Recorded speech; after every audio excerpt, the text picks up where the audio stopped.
select board to order, please. All those who are able, please stand for the pledge. Mark, would you lead us in the pledge, please?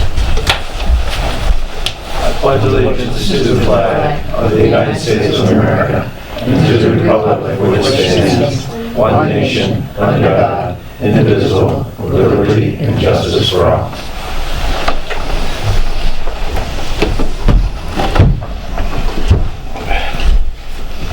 Brittany, would you do the roll call, please?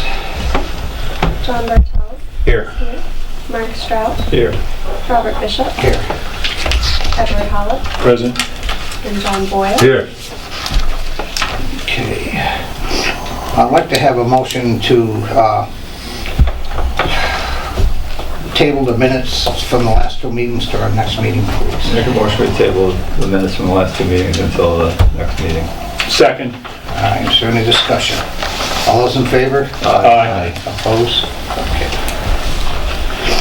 This is the time for the public to address the board on any matter or item listed on the meeting agenda or any issue or matter of the town. If you intend on addressing the board at this time, we ask you to do the following.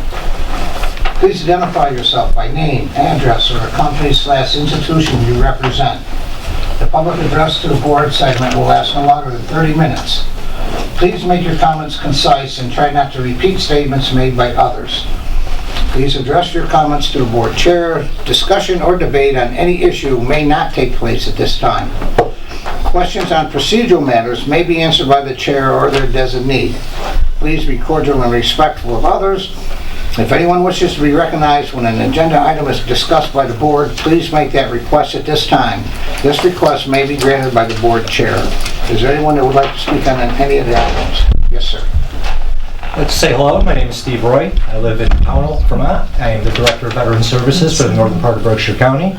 And it looks like we might be working together here in the coming days. And I believe I'm on the agenda. Thank you. All right.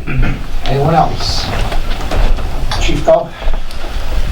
Jeff Coe, Chief of Police. I was just going to possibly have a couple of comments to say if you're considering the bylaws of banning or regulating the recreational use of marijuana. Okay. Just in case you had any thoughts or concerns, I'm here. Thank you. Anyone else? George? Yes, when Habitat comes up, I'd like to speak. Okay. Anyone else? And I guess my name's Mike Bedard. I'm representing Central Berkshire Habitat for Humanity, and if there's any questions, I'd be happy to answer those. Okay, thank you very much.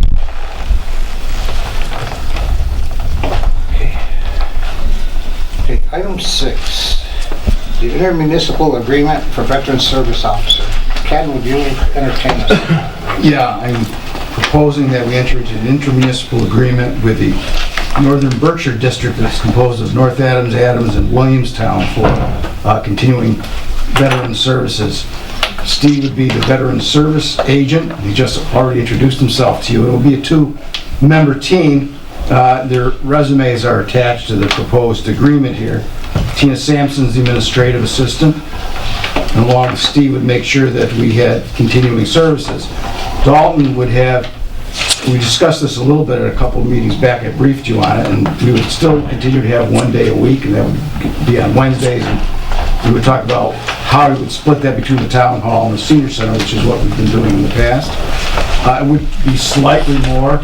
Our veterans agent will be getting through at the end of the month.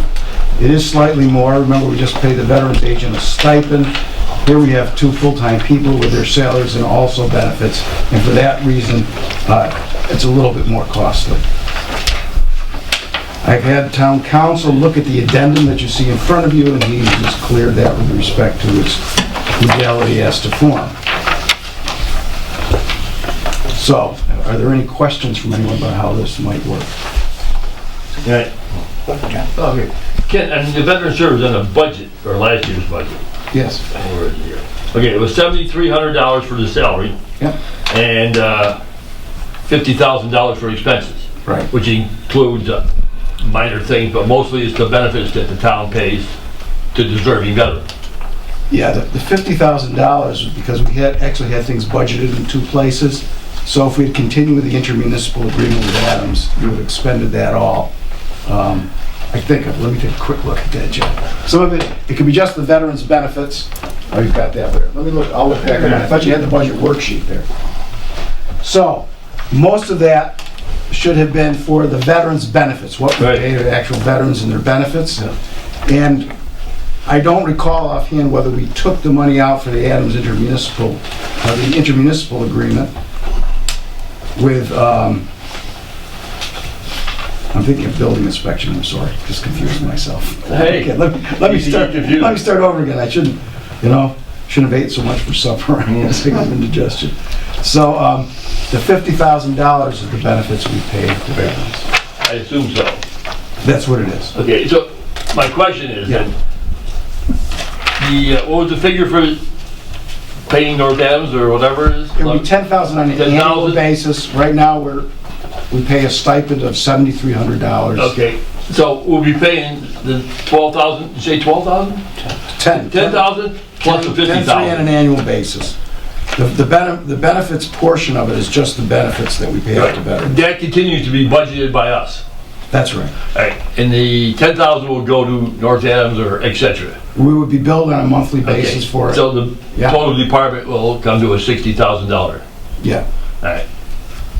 So it's a $3,000 increase. Yeah, that's all. On an annual Very good. Just wanted to bring that out. And also that the $50,000, I forget the percentage, but a majority of it is reimbursed by the state. 75%.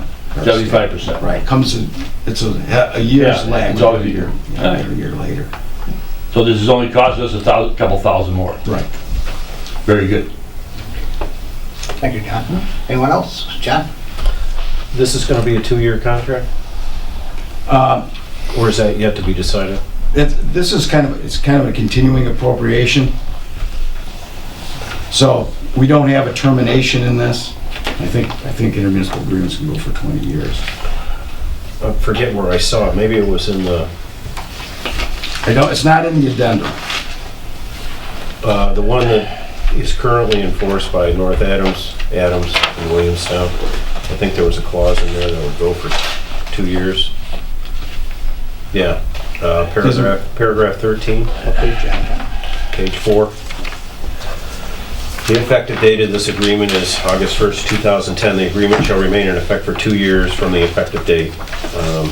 So that's why I was wondering if there was a term on the contract. There is not a term on the addendum, but what the addendum does is bind us to this original agreement, so to the extent that it is amended, we'll be part of that. So this went into force on 2010, so it's gone for 2 years, and I don't know what plans there are for amending this agreement.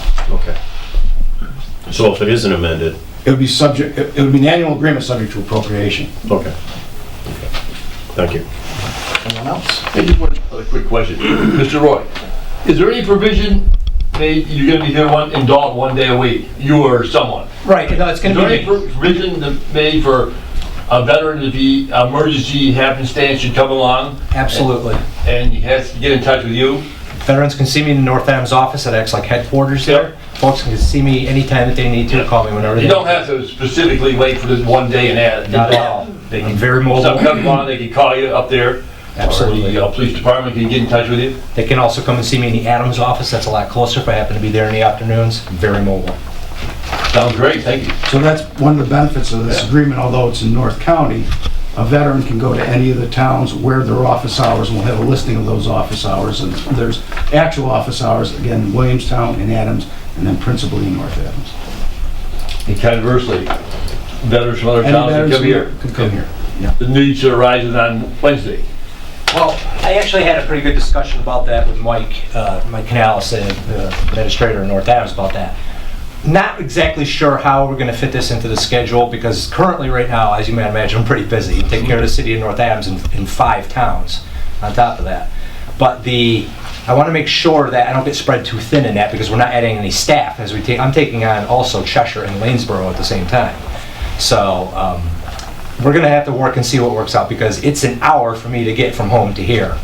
And we're not gonna be adding on any hours to my work week or anything like that. So Mike and I are working that out. And, there's something in here currently talking about, I haven't gone over this.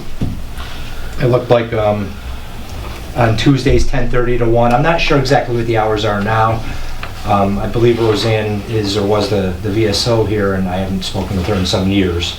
So I don't know exactly how it works now. It does look like I want to split my hours between here and another facility. That's fantastic. That'll give me more outreach and work out good that way. But we'll have to work on the exact hours. It's looking closer to Wednesdays, to be honest. So. Great, thank you. Yeah, right now we have it tentatively scheduled from 8 to 1 on Wednesdays. What are our current hours, Ken, that we, I think it's 10 to 2 or 10 to 3 okay, so it's on not, Wednesday, so and then split between Town Hall and Senior Center. It's going to be closer to that. I'll try to keep it to that, maybe 9:30 to whatever. okay. Any other comments or questions? A motion to enter into the agreement, please? I'll make a motion, we direct Ken to enter an agreement with the City of North Adams, Town of Adams, Town of Williamstown into an intermunicipal agreement for veteran services. I'll second that. Okay, is there any further discussion? All those in favor? Aye. Opposed? Okay, Thank you. thank you so much. Thank you, Jim. Looking forward to working with you. Likewise.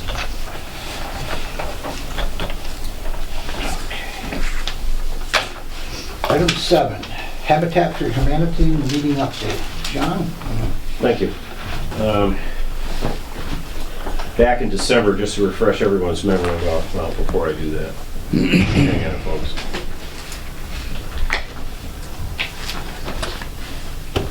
This is for you, Brittany. Ken, you can have one. This is just informational. Anything else for you? Follow along, so to speak. But back in December, I volunteered and the board asked me to reach out to Habitat because I had a contact at Habitat. And I did.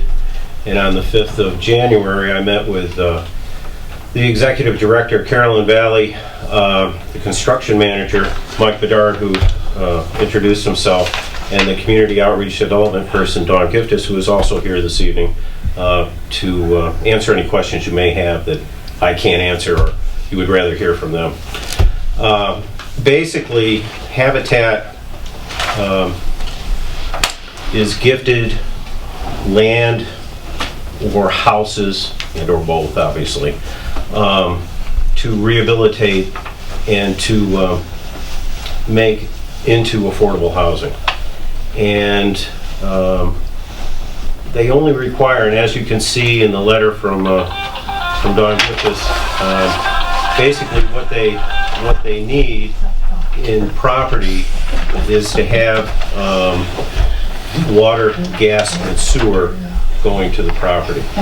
Now they're currently doing a house across the street from John on Housatonic Street, or will be. They're in the process of doing that. And generally speaking, when they rehabilitate a house, it's somewhere in the neighborhood of a little over 900 to 1,400 square feet. They're not large houses usually. Am I correct in that, Mike? That's right. Okay. At any rate, we met on the 5th and we went over this, and I also contacted our town treasurer with regard to properties, because we were wondering what properties we have. Now, as you remember, we just auctioned off a whole bunch of property last year. Right. And so Dawn Fahey wrote back to me with regard to the properties that are currently, well, kind of in the loop in the beginning of tax title. And just to give you, I'm going to read from her email. It says, I have 32 properties in tax title.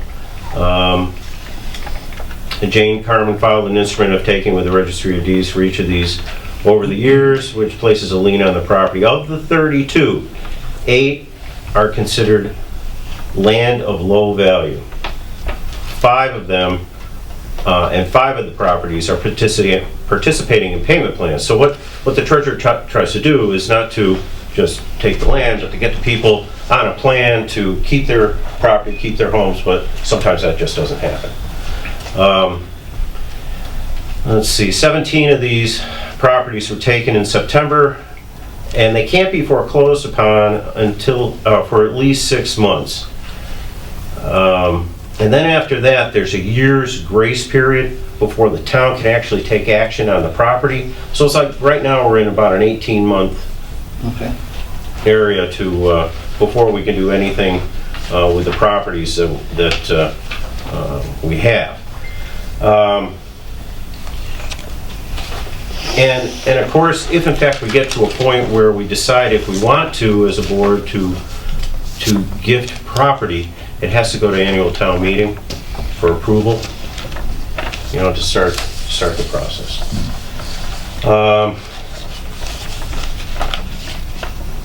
Pittsfield has been doing this for quite some time.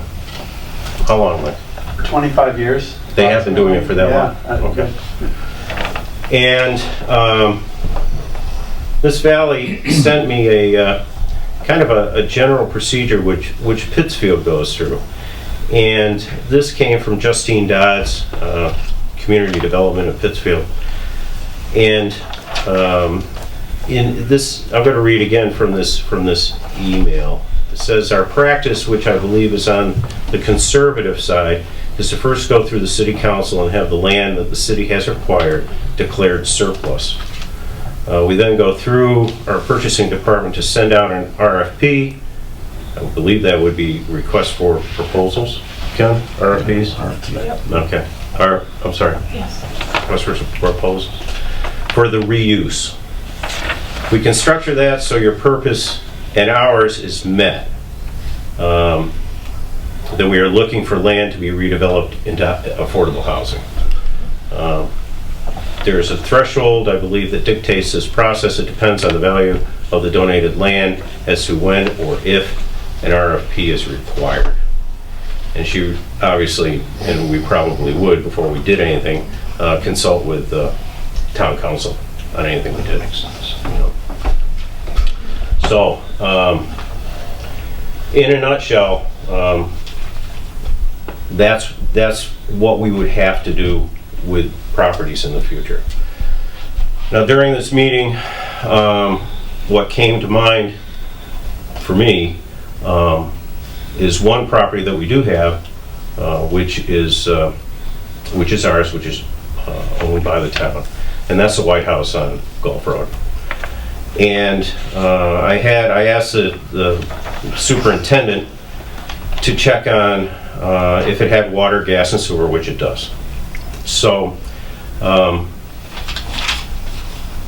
you know, I'm not sure if Habitat has an interest. I believe there's an initial interest in the property, but of course this is just from the meeting that we had on the 5th.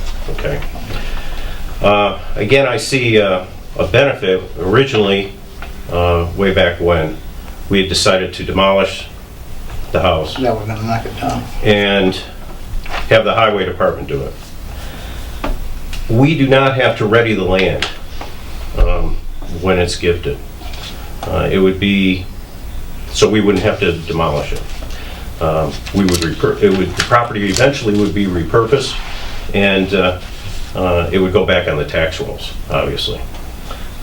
And again, according to our discussion with master plan, I believe that we were talking about creating affordable housing. And this is one step that we could do it with. Absolutely. Today, there was some discussion with Ken and with Mr. White and with our building inspector with regard to the White House. So I'm going to flip that over to Ken Okay. to talk about, if you want to, Ken. Sure. Just coincidentally, George stopped in to see me to talk about his continuing interest in keeping the White House, the so-called White House, for historical commission purposes. And you might remember that we had Salco Construction give us an estimate for restoration. It was in the neighborhood of $300,000, which George doesn't believe is a valid number. In any event, I said, if it's going to be used for public purposes, it has to be rehabilitated that way. And I asked the building inspector to come down, and he sat with us for a while, and then he went out to look at the house himself and did a a very rough work write-up. And he thinks it can be restored for the neighborhood of $44,000. Now, that's with an allowance for electrical work. That's with an allowance for plumbing. A guesstimate for restoring the chimney. No contingency fund, and not knowing what might be in the bill house when you open it up. So those are rough numbers, but there's a wide discrepancy now between what we got from Salco in writing and what we had from our building inspector. So at the very least, if we're interested in restoring it, we'd really need to look for, I think, one more expert opinion on what the cost might be. Now, as you were saying too, there wasn't any discussion about the foundation. And the foundation, I tried to reach the building inspector, but I wasn't able to. So it's on piers, there's not a foundation there. So they, Yeah. But he said it was in better shape than he thought it was. There's a lot better shape. so that's my report. I feel strongly about being able to do this. I'd like us to create some affordable housing, and if we can do it through Habitat, I think it would be great. I think it's an excellent idea. John, was there any other candidates in our list? No, not at this point in time. None, huh? Because we got rid of all the properties, Right. well, a year ago or so. There are no properties to auction. There are no properties that we actually own. So it'd be another 18 months before, a year to 18 months before we could do anything. There's, I think, one of the soonest houses, there's one on River Street. That's a possibility. We mentioned the one on South Street by the drain, by the overpass. Well, I do have a list. But they could be current in their taxes. Right. I would be surprised. Mrs. Fahey gave me a list as of the 2nd of January with regard to these properties. And, like I said, somewhere on the payment plan, the land of low value, maybe a parcel that's too small to build on. I don't know. It'd have to be looked into. But again, during this time period where it's actually taken by the town, she's going to work on getting the property owners to get on a payment plan, which we've been doing that for years too. So you never know what's going to happen down the road. But it is something to consider. I think it's a worthy cause. And as I said, I am very much for it. So the process would be, we'd have to take it to the town if we decided to do the White House. Well, that's one of the things, that's one of the reasons why I wanted to get it into a meeting now, because if it does get to that point, we got the annual town meeting coming up, and we would have to get it on the warrant and all this other stuff. But again, as for what Ken was saying, there's such a range of value of what to do with the property, what has to be done with the property. You got $300,000 over here, and you got $40,000 over here. So, when our last time it was inspected by our old retired, I shouldn't say old retired building inspector, plus the highway department superintendent, plus our building and grounds person, I believe the health agent as well. As I remember, they said it wasn't worth rehabilitating, for us to rehabilitate it. Now, correct me if I'm wrong, Ken. I remember that. Yeah. They sent us a letter. There's a letter on file, as I remember. So, being that there's such a range that we're dealing with, I do agree that we should contact a third party and find out what maybe the cost is, have a better idea of what actually we should do with the property. Again, even if it does cost $40,000, we may not want to go through with it. Right. It's up to the board, and it's not put on the table tonight to make a decision on. It's just an idea. Okay. That's all. Excellent idea, actually. So if we decide to fix it, what would it cost us to turn it over to Habitat? If we decide to turn over to Habitat? is, if we go by what the city of Pittsfield does, I would believe that we as a board would have to make that decision and then present it to the town at the meeting and for them to vote on it at the meeting. And then after that's done, the process would be complete. But again, we'd have to get that ruling through town council as for exactly what we have to do. Yeah, well, yeah. Let's check it. I'm guessing. Really. I think no matter what, it's going to be a town decision. It's not just Right, the it won't be the house. board. I wouldn't feel comfortable doing that. So, if you have any questions for me or Mike or Don, I'm sure they. If I may, how good of a condition does it have to be in before we can get you interested in it? How much do we have to, do we have to put it on a really good foundation, or? No, to tell you the truth, Central Berkshire Habitat for Humanity received the property at 199 East Housatonic Street. We're going to do quite a serious renovation there. Right, that's what I understand, yes. We'll be out there later this week with the town building inspector and with a company taking a look at maybe some demolition removal considerations, and we're going to transform that property. It's essentially, it's going to be a complete rehabilitation of that property. So we take them in rough shape. We'll take Well, could you possibly look at the White House for sure, and tell us what you think is the minimum that would have to be done before you would be interested in it? Just as, maybe we wouldn't have to do all of that.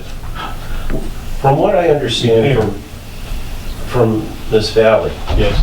is the only consideration that Habitat would like is not to have the tax burden until the property is Oh, complete sure. and occupied. That seems very fair to me. I mean, Right.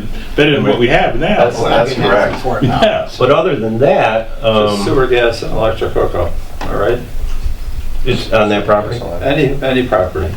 if for them to It consider. doesn't have to be gas, though. It could be electricity or oil or something, right? Doesn't it? Well, it can. I mean, we just completed a house in Pittsfield where we tried negotiating with the gas company to extend the line down the street. There wasn't a gas line in front of the house, and we weren't able to complete that negotiation. So the cost of extending the gas line sort of gave us an opportunity to say, how much more expensive is it to use some of these more efficient reverse heat pump type electric units? And we went with those based on the, we saved money because we didn't have to deal with the gas line. So we're looking at building really efficient houses and problem solving Right. as best we can. We So seem extremely flexible. I think it's something that, if they could take a look at it, and also give us an idea.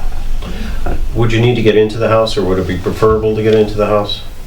yeah. And to do that, is it the building inspector has the control of the keys, or is Yeah, it the highway Pat? department opened it today for the building inspector. Who did? Highway department. Oh, okay. So I would imagine if you contacted the town manager's office and arranged a time, Okay. they could meet you at the highway department's Yeah, it's right doors there. down. Yes. They could let you take a look at it. Okay, thank you. And, you may decide that it's hopeless and just let us know. Yeah. And, We like property. So no, we'll take a look. that would Yeah. be great. No, it would be great. Okay, excellent. Yeah, as for the dimensions of the lot too, the only way you get that is through the assessor's office. Okay. So you can see where one starts and the other ends, and how deep it is and whatever. Excellent. So, Well, certainly, we appreciate any consideration you give this idea, and thank you for your time. Thank you for what Thank you you. do. Okay. Sure. Mike, Yeah, yes. John Boyle, 186 East Lieutenant Street, right across the street. Okay, There's a big rumor going around that, yes, you're gonna remodel the house, 199. yes. There's a rumor going around that you are going to demolish the structure in the rear. That may be a correct rumor, yes. Good. That's the idea right now. David want to hear. Okay. Now, the plan right now is we're going to be taking the roof off of the house itself. Yep. And so, especially in the winter months, we're going to need a staging area Yep. so that rear structure will be in place until we get a roof on the house and such. Understandable. So, Good move. okay. Just one other question. Yep. I understand former President Carter is a big member of your organization. He is a member, that's Is there any chance correct. of him visiting the site again? Wouldn't that be great? Yeah, I He's mean, actually stopped doing that now. oh, he has. I mean, Yeah, he's It's he's too bad. quite old. I Look know. forward to it. If That he- would be he go up here exciting. for the summer. That would be exciting. Yeah. Yeah. Anyway, Okay. good work. Well, thank you very much, Mr. There's a Boyle. great place near Plains, Georgia, where he's from, and I visited, where you have all the different houses for the different areas of the world that you've been involved with. Oh, you went to. Oh, yes, I did. I made a special To the trip there, headquarters. yes. Oh, great. Great work you do, great work. I know people Thanks. that did volunteer work in Connecticut for this organization. It's a wonderful organization. Oh, thank you. Yeah, I'm glad to work for it. Yeah, thanks. My question to you, Mike, too, is once you get going on the house on Housatonic Street, do you look for volunteers from the town, or are you all lined up right now? Absolutely. Dawn is leading that process. Yeah, because I'm actually, I do all the community outreach and development, and we were out here last Monday, you know, just introducing ourselves and, you know, stopping at a lot of the businesses along Main Street mainly, including the police department, just to say hello and drop some flyers off and hope that we can bring the community in with us. And yes, absolutely, we'll be looking for volunteers, yeah. But I have more flyers. Should I leave some? Probably can. I would think that Case a lot of anybody's people looking. leave flyers with the town clerk. Okay. It's not that they'll hand them out, but they have a place to put them in if people are interested. Hang it in those places for you. Yeah, thank you. All right. Thank you for what you do. Thank you. Just curiosity, on the Housatonic Street house, are you building up? Are you Yes. putting a second floor up? Yes. Yep, that's the plan right now. Yep, and we'll be meeting with the building inspector there on Wednesday. So, yeah, looking forward to the process. Thank you for everything you do. Okay, thank you. Thank you. Thank you. Thanks all.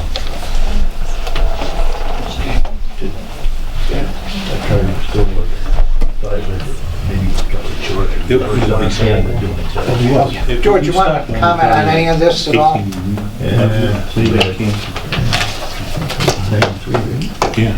It seems like it's already decided what's going to happen. Nothing's in granite. Nothing's in granite. Well, this is the citizens of Dalton. These are for. This is it goes way back. People can't even get upstairs.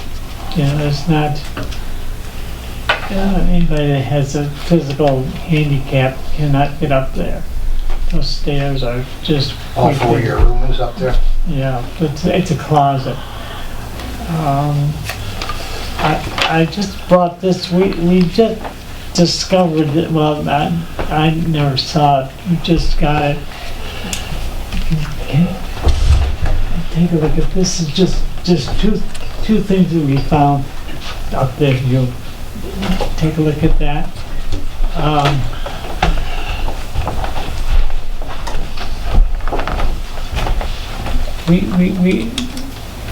We'll never get another chance to get a place to put all our stuff. We have stuff down cellar for the Second World War that's downstairs. That's you know, could be on its way out. And that's stuff that we'd like to get over at the Lighthouse. The building inspector, we're also talking, said that it doesn't have to be done all at once. You know, it can be done in increments. You know, just because it'd take us almost a year just to get our stuff from upstairs over to there. So things could be done in increments. It doesn't have to be put out for bid all at one time. It'd probably be a lot less like that. From 300 down to 40-some, 50,000 is a big drop. And I think that the citizens of town really get a lot more out of it. I just like to see it done.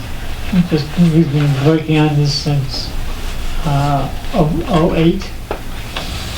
I think he turned it over to us and, oh wait, we cleaned it all out. We had the electricity reinstated. Water was turned back on and turned off for another time.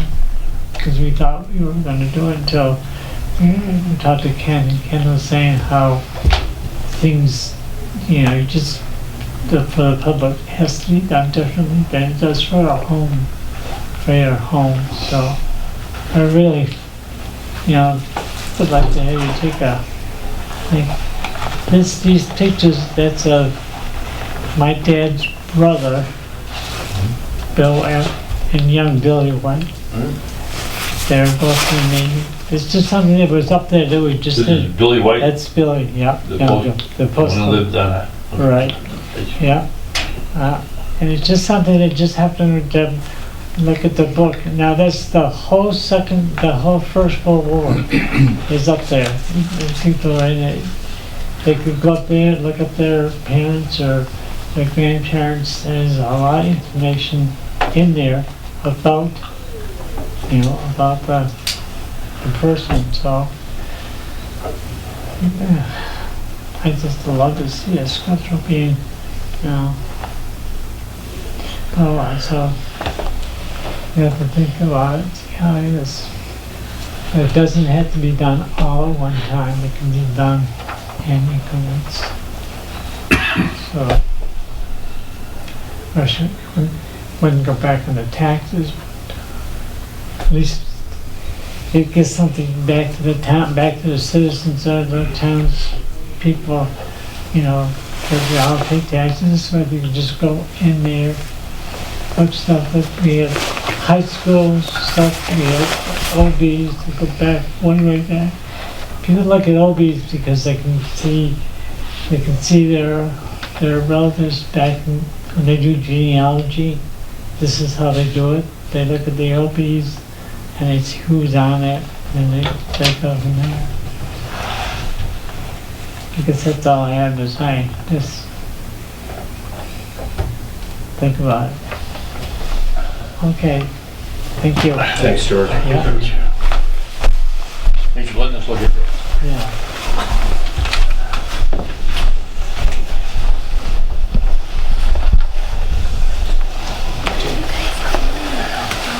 Item 8, Wacona School Building Committee. John, your report on that, please? And I have another handout for everyone. And this is, again, it's informational. It explains a little bit of who we're dealing with, and it also has a timeline in it, and some very, very, very, very preliminary thoughts on what may take place with the high school. But in general, back on January 11th, we had a meeting of the Wacona School Building Committee. And at that meeting primarily was to introduce and welcome the design team or the architectural team on board. And that architectural team is Drummy Rosane Anderson Incorporated, or DRA. And they'll be working hand in hand with the owner project manager, the OPM, Skanska. And you can think of Skanska kind of as a clerk of the works in its simplest terms, only it's a very large firm. Okay. As some background, and you can see it in this handout as well, that, and I'm kind of skipping ahead, these two organizations or outfits are doing the work at Taconic High School. They're working already together. They have a lot of experience, and I believe they did a fantastic job in introducing themselves and explaining what is going on. On about the third page in, you're going to see the breakdown of costs, and this is all during the feasibility term or time period, where they're going to figure out what can be done with the school, whether it's going to be a new build, a rehabilitation, so to speak, a rebuild, or a combination of the two. And right now, it seems to be slightly under budget as for what they have planned. And some of these costs will be reimbursed by the MSBA. There's a little profile on DRA on the next slide, or the next page, and also where they have experience in working on schools for the past, well, 14, 15 years. And as you can see, Taconic is listed there, as well as many others across the state.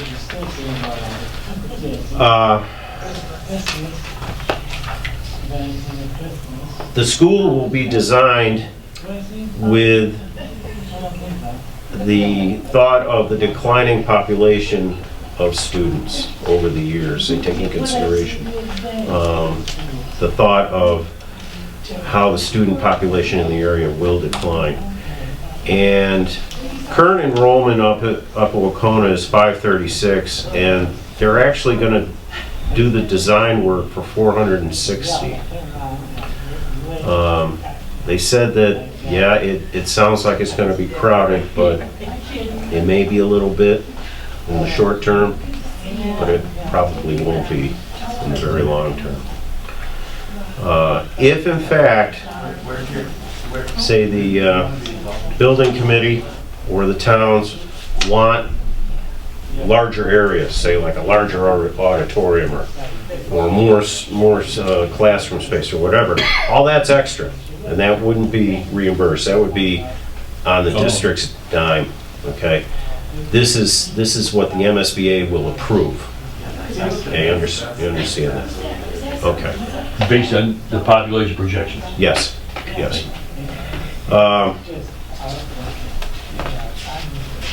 Let me just quickly go over the rest of this. If you go down to a page that has preliminary thoughts, and I guess this is, and as I said, this is just really preliminary, and it's just to give you an idea of what they could do. And on that first page, this one here, you'll see these rectangles. That represents a new school, if in fact it were placed on the property, and where it could be placed. There's like 5 different places where you could put a new school, keep the old school running, and when it's done, move the students into the new school and demolish the old school. And then there's some other thoughts of a combination of what you would renovate, what you would build new, and what you would tear down on the following page. So it just gives you kind of an idea of what could be done, but by no means is any of this even close to being decided upon. And there is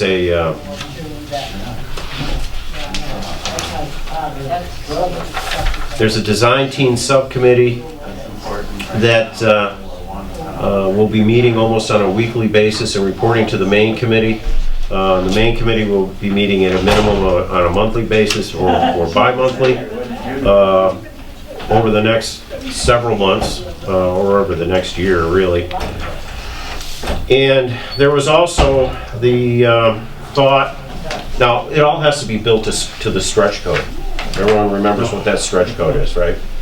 But there's another level of this building to the stretch code. It's called the LEED Silver level, and it builds a building even more efficient, energy efficient. However, obviously, it'll cost more, and it's usually about 2% above what the initial cost is.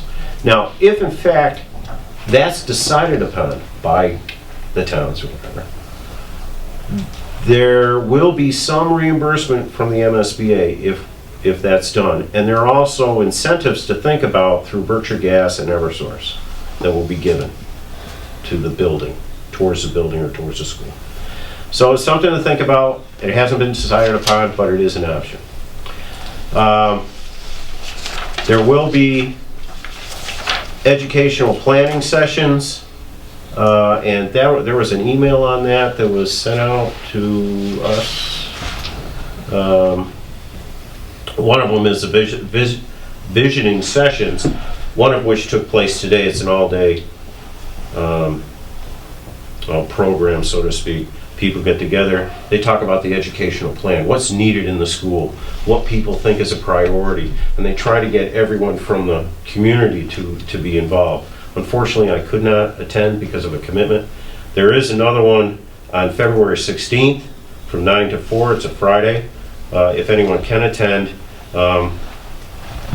you just have to contact Vicki Brettmeyer at the central office to put an RSVP in. But like I said, it is an all-day session that you'd have to commit to. And it will be held at Wacona in the library. Also, during this time period, and I'll get to the time schedule in a moment, but there'll be programming sessions which are more targeted and specific to the educational plan. And I guess it goes through the departments within the school to find out what they need, what's thought that can be built.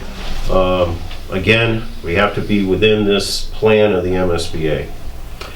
During this time period as well, there will be community outreach sessions. They plan 3 sessions at 4 different locations, one during March, one during June, and one during November, which are key months with regard to what has to be decided within the feasibility time period.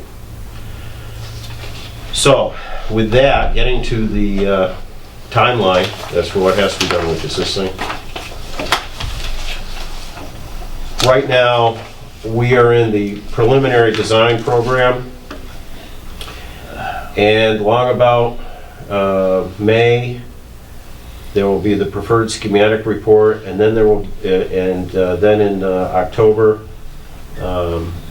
we'll start to be into the schematic design. Now, this all leads up to the vote, the community vote, which they figure, you know, whether we go ahead with this, what plan we go with. The suggestion in that vote will be what they're thinking is going to be sometime mid-April to mid-May of 2019. So a little over a year from now. And then if in fact everything is approved, then they go into the design development, the construction documents, and then they actually go into the construction. And if that takes place, they figure that construction will be completed no later than the end of June 2022. So in a nutshell, that's what's going on. Okay. And if you have any questions, All of these things on the website also? Or do you know? yes, they are. They are on the website. Thanks for saying that, Mark. So if people want to look at it a little closer, that would be a good place to go and read it. But Can I get 2 questions? sure. About this proposed vote on sometime April of 2019. Yeah. How will that vote be conducted? By a separate unit of each town voting for it, or an overall grouping of all the electorate within the Central Berkshire Regional School District? It'll be a grouping of all the electorate. Similar to the election that They had authorized the 850,000? feasibility, yes. So, Exactly the same. Yeah. not one town or another town can stop it by not it being unanimous 7 towns. Right. It Second is a part of my question. popular vote. Popular vote. Thank you. And the second question, I know is on everybody's mind. Is there any kind of a price tag on this? No, not at this point in time. Thank you. It's too preliminary at this point in time. There's no exact cost that's been figured out. You know, as this process goes on, obviously I will report on this to let everyone know as much as I can as to its progress. Thank you, John. That's a great Thank you. job. Appreciate it. Yep. A lot of work on these 2 last. Thank you. Okay.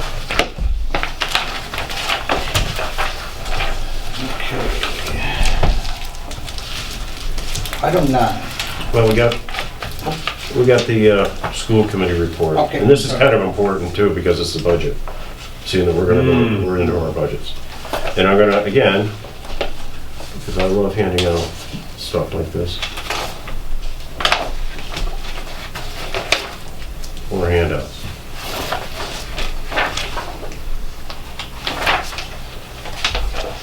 Now, this is a copy of the presentation of the, I want to get the terminology right, the initial budget, which is the the beginning thought type budget for the school district. And I will go over briefly, it talks about, actually the first 2 pages I'm really not going to go over, but staffing revisions for 2019, what positions are being eliminated, or what positions are being added. There's a Title I tutor in the elementary school that's being added, but that's under grant funding from the state. In the middle school, there's a teacher retirement which is not replaced, a library retirement which is not replaced, and another Title I tutor which is being added under grant funding. There's also a reduction of 2 specialists who are retiring from the high school, and district-wide there'll be a K-8 coach. I'm not sure what the coach is, sorry, but the reduction of a paraprofessional, also district-wide. So there are a number of reductions, and the additions are minimal. Let's put it that way. Increases, of course, contractual. All the contracts were finalized during the past year or so. So there are contractual increases. Health insurance, as with us, is one of the biggies. As for an increase in the budget, they're projecting, and I have a feeling this will go down, but they're projecting a 13.5% increase from last year, which is astronomical, especially when you have that many people that you employ or are retired. Right.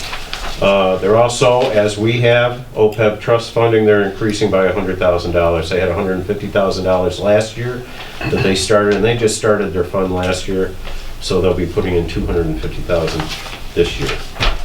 There's increases in student services and transportation, but I guess the good news is their utilities are decreasing because of their solar contract and natural gas contract.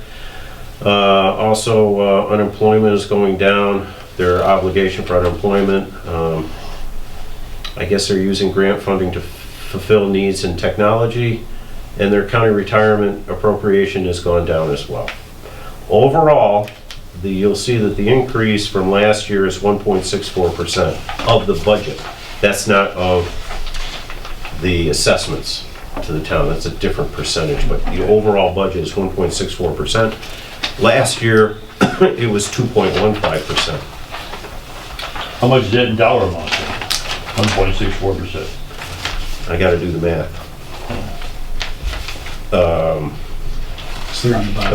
About oh yeah, it's right there, $443,372. So if Of a everything goes, $27.5 million budget.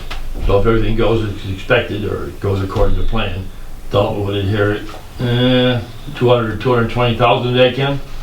No. 58%? Well, about half of that then will be assessed to the towns, and we'll get about 50% of that. Yeah. Again, this is preliminary. From what I was told, the trend will be trending downward. Nothing has come out yet. Nothing has come out yet.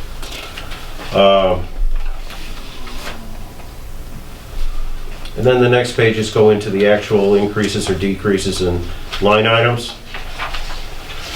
On the last page, you'll see what I was talking about. The assessment to the towns is figuring in at 1.76% at this point in time. Increase. Last year it ended up being 2.04% of an increase, and Dalton's increase over FY17 to FY18 was 1.75%. And these assessment figures can't be calculated yet because The state hasn't come out with funding formulas, town contribution requirements. So this calculation, and it all depends on the wealth of the town and a bunch of other things that I can't remember. It's a very complicated formula that they have to go through. So I added that other single sheet to this just so you can see what the increase was in fiscal year 2018. As I said, it was a 2.15 increase over fiscal year 2017, which translated into $570,000, almost $571,000.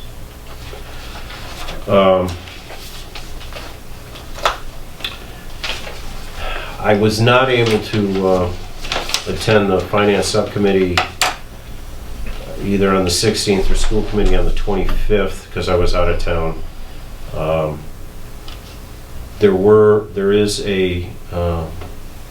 The district is revising the district agreement, which is one of the big things. I don't have any of those revisions, but it's addressing the OPEB issues, which it hadn't addressed in the past, which is something that's very important at this point in time. Next school committee meetings is February 8th and February 15th. February 15th is a public hearing on the budget. So if people want to go to voice their opinion on the school budget, that's the time to go. I believe on the 8th we will get the tentative budget, which is the next step before you actually have a public hearing. On February 13th is the 7-town advisory meeting, and at which time the towns will be briefed on the budget, among other things. So that's my report on the budget. One question. Sure. Cummington, have they decided to stay or leave, or were they? Well, they decided they want to leave, but that's still under negotiations. It hasn't been decided how they're going to leave. And how would that reflect out? I mean, who would absorb all of it? It won't affect the budget this year, Okay. because there's such a time process as for, well, the school committee voted to allow them to leave. And then it has to go to the towns to allow them to leave, which we haven't voted on. Then it has to go to DESI to allow them to leave. So it's layered, and nothing is finalized yet. And one of the big, as I've said before in the past meetings, one of the big holdups or stumbling blocks with the negotiation process with Cummington is their OPEB liability to the district. They say it's one amount, the district says it's another, and we have yet to come to terms.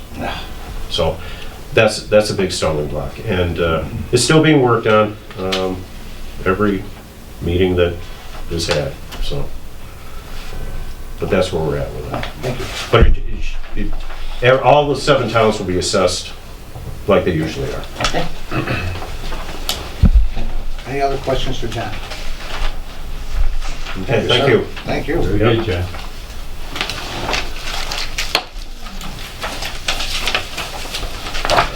Okay, item 9, consideration of bylaws banning or regulating recreation use of marijuana.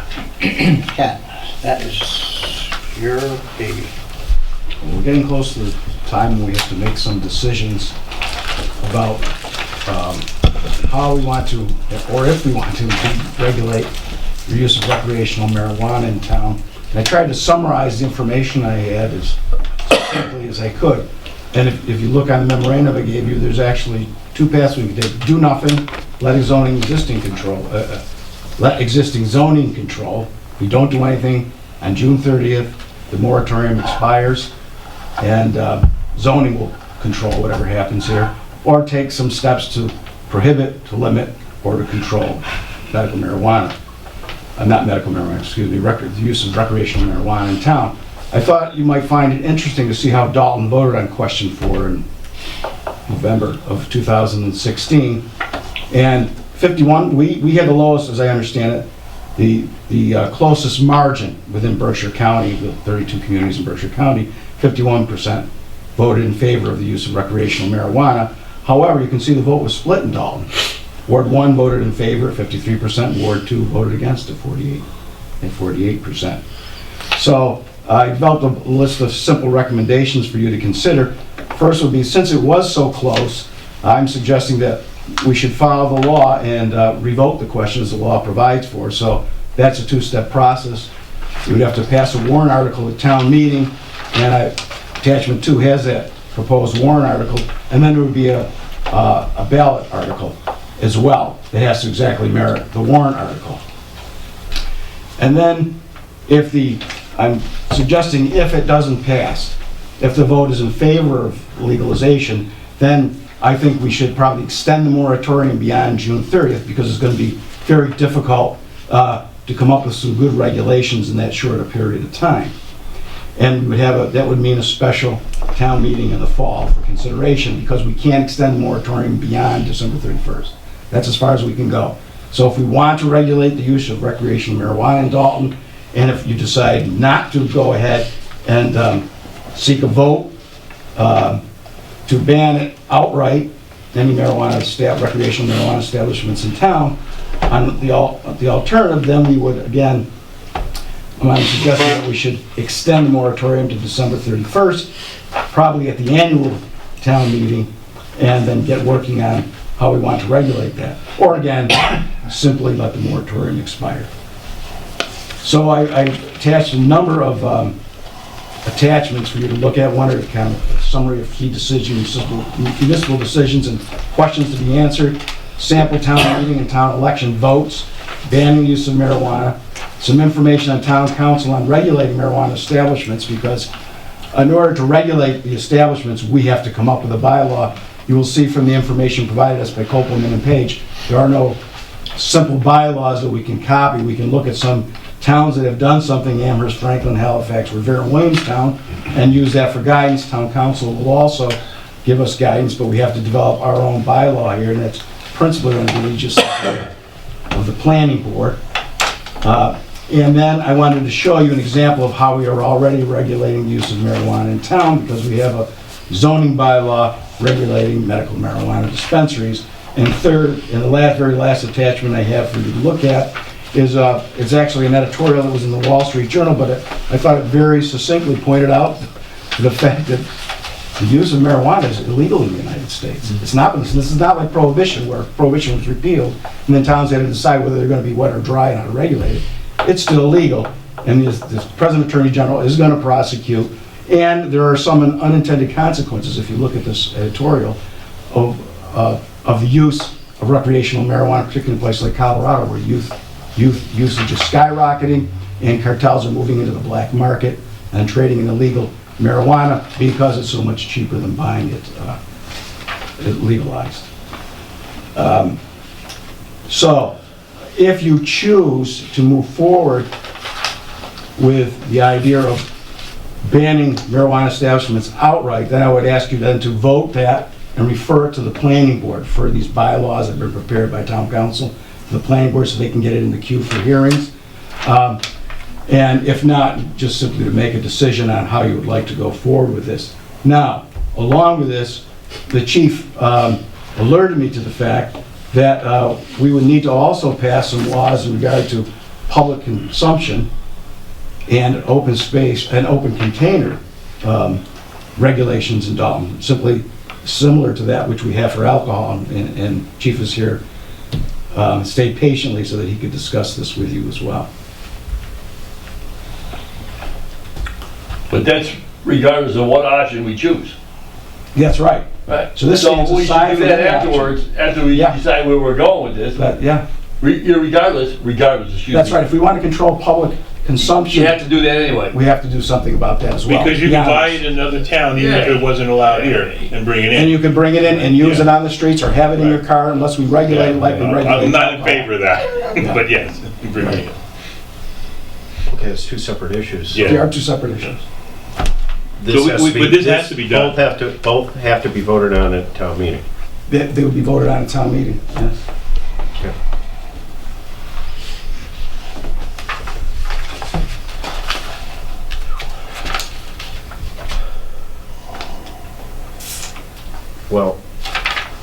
can we tackle the bylaw in Let's general do that, first? let's do the bylaws first. And that way, maybe the chief can get out of here too. This, may I ask a question? Absolutely, absolutely. Chief, what you have here, this is general law already? I'm confused a little bit. Yeah, so I guess what I'm saying is, and I'm not talking down, I'm not here to give a professional opinion at all. It's just as a scanning and analysis, not knowing where the town is on thinking of this. It's my understanding if we do nothing, it allows the distributors to make the rules. So I think we should have a bylaw, whether we have saying that we can have recreational sales or manufacturing here or not, just because it allows the town to dictate, not the permit holder. So, you know, again, I think a lot of people might expect me to stand here and say yay or nay. I'm not. It's more of a scanning analysis. There's 5 components under Mass General Law, the Sensible Law Act, and so although the town bylaw may, like, I don't want you to think that, oh, well, we'll take it. I'm actually here to ask that it be done comprehensively, because it's all, the laws already allow or already define all these things in different paragraphs of the chapter and section. There's sub-paragraphs. And so that's what I'm asking, is just that you do it comprehensively,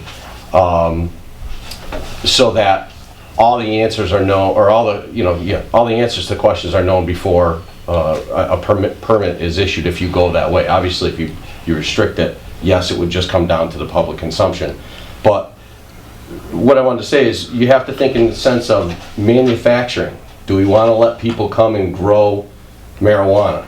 If we do, where do you want it? Do you want it anywhere, or do you want to limit it?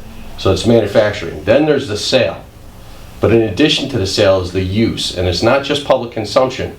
It can be like a cafe where you purchase it, they can also sit and use it recreationally, just as if you get a coffee. So all I'm here to say is, you know, we tend to want to get task-oriented and just focus on the one part. It's really a comprehensive law. And this state law was written so that cities and towns can pick it a la carte. Well, we want this, we don't want that. So that was my whole purpose, is if we think of it as altogether as manufacturing, yes or no and where, sales, yes and no and where, and the use, because it can also be in the sales record, a store, that they're able to use it. And then, of course, the public consumption, and do we want people having it in their vehicle, accessible where they are driving. It wouldn't permit or prevent them from having it in the car. It's just like having a 30-pack of beer in your car unopened is okay, but having an open beer can in your lap is not. So that's all I want you to know, is that it really should be a comprehensive. So it's all. The Mass General Laws. It's all really what we construct this bylaw, and it incorporates everything. Is what you're saying. And specifically for the public consumption and open container, it says that the town has to accept it, because officers can't take action unless it's on a town bylaw civil infraction book. We have a separate, instead of getting a motor vehicle citation that people are familiar with, it's not on that, it's on a town bylaw. And we're not able to do it unless it's incorporated into the town bylaw, even though it's in Mass General Law and already written. And it says, you know, it must be issued on that type of citation. By the way, this public consumption does not include medical use of marijuana. They say if you have a medical need and have a permit, you can't constrain when they use that. So they could use it publicly. And it's up, you know, the people have spoken, and it's up to the town. I just wanted you to know that it's kind of an a la carte, all at one comprehensive bylaw. It shouldn't be, well, we have a bylaw for manufacturing and sales, and now we're going to do a different bylaw for open container. Thank you. Thank you. So it'll all be written within the same bylaw. Yeah. Maybe. So currently it's written currently in Mass General Law, and again, I don't know how the town's gonna, and Ken said there's no real, we have to make our own. Currently it's under Chapter 94G, Section 13, and then it goes to Sections A through G really is what apply. I mean, it continues on as paragraphs are numbered. So it's all under Chapter 94G, Section 13, which is the, whatever, the reasonable consumption law, I forgot, sensible marijuana. So down the road, a violation would not be Mass General Law, it would be town bylaw. Right. Okay. As it's dictated by Massachusetts. Mass General Law, right. Okay. Yes. Right. So if I'll give you an example. Chapter 94G, Mass General Law, Chapter 94G, Section 13, subsection C is the public consumption. But it refers to how police can enforce it, and it specifically says, well, you have to look at Chapter 94C, Chapter 32N. And then in that section, it says, well, it would be done in the way of town bylaws, which is Chapter 40, Section 21. So it's a very confusing spiral to just say, you have to adopt it in your town bylaw. It starts with Mass General Law. I wish I could say that simpler, but that's exactly, you have to look at 4 different laws to get what they mean, because they keep on referring a different law.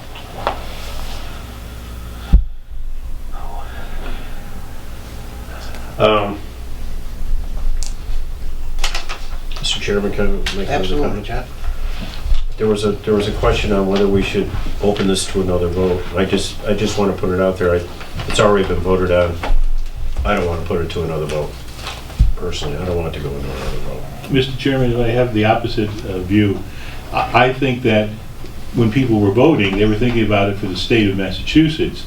It's like a lot of people would say it's okay to have a casino in Massachusetts, 3 casinos, but they don't necessarily want to have it in their town. And it was extremely close vote. And I think if you're having it, do we want to make it legal to have these sales in this particular town? I think you'd have a different outcome.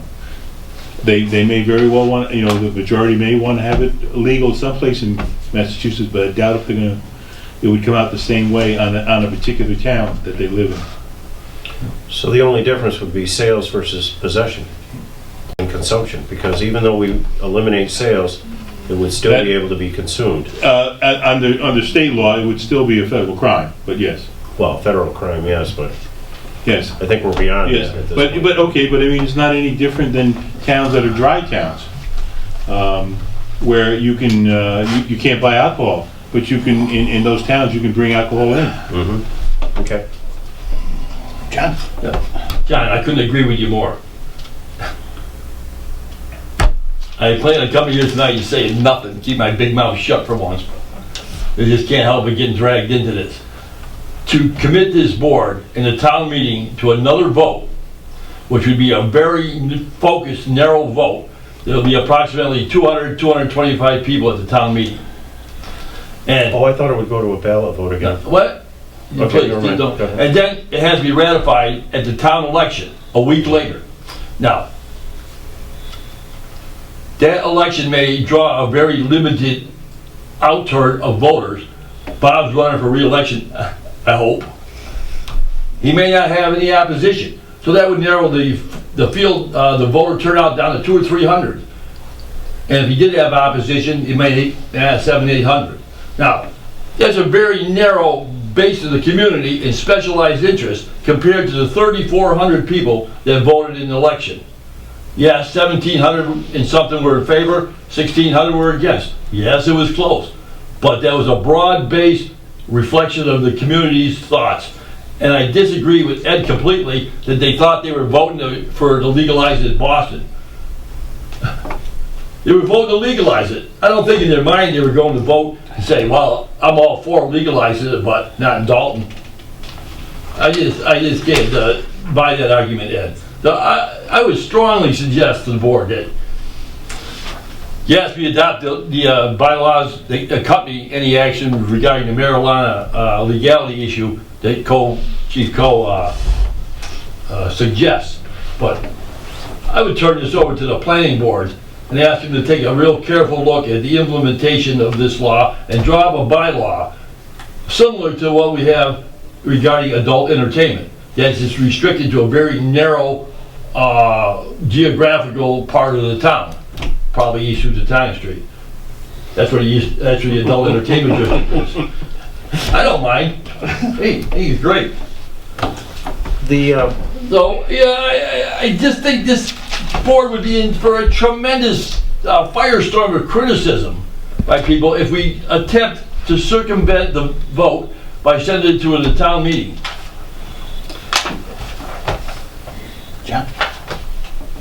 To extend the moratorium? Is that town meeting vote? Yes. Okay. It doesn't have to be ratified by ballot? Okay. Again, you said that no matter what you do, you can only extend it to December 31st of 2018. Yes, And then, that's it. could you go back to this punitive bylaw that bans it completely, recreational marijuana in the town? Or can, at that time, you adopt a zoning bylaw that addresses the issue? I don't think there are any limits when the town can take the vote, but I can't say that for certain. Okay. The town can take a vote a year from now if we wanted to. Oh, we could? You could be at the next annual election. But the whole idea is to kind of structure this logically. So to go from one proposition to another, from complete banning, let's say that fails, now to regulating it and getting there by December 31st so that the planning board has enough time to craft a good bylaw. So we don't have, if we get a bylaw together, it doesn't have to be voted on prior to the 31st? We have to go to special Oh, town no, the meeting? bylaw should be voted on by the 31st. By the 31st, that's what I thought. It has to be the... First of all, the moratorium has to special town be, meeting. first of all, the moratorium will run out on June 30th. That means the only thing Yes. that applies is zoning. So my recommendation is either at the annual or the special, the moratorium ought to be extended until the end of the year because it's going to take the planning board time. Yes. Yeah, that regardless, that. Yeah, we should do that. Yeah. Now, I think the select board should vote on whether or not we take the election. We redo the election on permitting it in town. We're gonna have to. We're gonna have to, because we're gonna have to put it on the warrant, or we're gonna have to put it on the ballot. And we decide basically what goes on the ballot. Well, can't we do that tonight to decide whether or not that we have, what the votes are? We have 5 members here, we have everyone here. I don't think we'd be out of order, would we? No, not at all. In fact, I'm suggesting that because we've got to get started on this. Well, I make a motion that we revote the issue of recreational marijuana to be allowed in Dalton. Is there a second? What was that again? We revote it. We revote it. The town votes again. Not the town meeting. Well, okay. Yeah, it's a big difference. The town meeting, but Town then meeting followed first. Town meeting first, followed by by the whole town. Okay. So, That's the motion, okay, I got it. Yeah. Okay, is there a second? I got some questions. Ken, can you explain the options one more time? If we vote, if we want to get to the point where we ban it, what's the best route to go there? If you decide you want to ban it, then there has to be a warrant article for the annual town meeting. And the warrant article, the format for it has been drafted by town council. You can see that in attachment 2. It's on the second page of attachment 2. So that would require another vote. That require a vote at town meeting. So it's the law that is cited here is General Laws, Chapter 94G, subsection 3. If a town says that if a town voted in favor of the legalization of recreational marijuana, as Dalton did in November, then to ban it in this particular town takes 2 votes. One at town meeting and one at the ballot box. That's the simplest form. So in order to ban it, we would have to go to the vote. 2 votes. That's a revote. One at town meeting, one at the ballot box. So if the law also says, just by way of explanation, if the town had voted against legalization of marijuana in the November election, then we'd only need a warrant article at a town meeting. But since the town voted in favor, we have to have a 2-step process. Redo the vote. If it passes, then we can adopt, address it zoning wise, whatever we need to do. So let's assume for a minute that we revote it. Remember, it's a 2-step process. Zoning, a zoning bylaw at town meeting, a vote at town meeting. I think it's a general bylaw. So it's a vote at town meeting, it's a double vote. A vote at town meeting, a vote at the town election. Let's assume it fails. People say they want recreational marijuana. Then we would have to decide whether we wanted to regulate it. So that means I'm suggesting at the special town meeting in June, then we would ask the townspeople to extend the moratorium until December 31st so that the planning board can consider regulating it. That means it's another special town meeting in the fall to implement the regulation. Or we could ask the town to extend the moratorium at the annual town meeting Yes, and then start working on the that's right. bylaw. If you bypass, Actually, we could start working on a bylaw now if we wanted to. if you work on the bylaw now, you might be able to have it by June. I doubt it would be ready for the annual town. I doubt it too. Probably have it, you might have it Right. for June. Because you gotta have hold hearings and all that kind of. Yeah, there's a lot to consider if you're gonna regulate. What are you gonna regulate? Because there's more, marijuana establishments include retail establishments, wholesaling establishments, manufacturing establishments, research establishments. There's a whole bunch of establishments that come under. In fact, it's here on attachment 1. Retailers, independent testing laboratories, product manufacturers, and cultivators. So I'm looking for a second on my motion. Silence here. Is there a second? Okay, motion fails. Okay. Do we have to have a vote to not take a vote? Yes. It makes sense. All right, we have to take a vote to not put it at the town meeting. Correct. That we put it at town meeting. We just voted. We could put it at town meeting to extend the moratorium until Right. December. So could that be all in one? That be all in one motion? Sure. Ken, before you say, by the defeat of Ed's motion, which was to put it on the town ballot and vote on it, it was defeated. So Yes. that's That's not not an on issue it, now. right. It's not gonna go on the vote. Well, we have to vote to extend the moratorium. Yes, Right. yep. Yeah. That's what I'm talking about. Okay. All right, I just thought you the were order, doing- right, just the, right.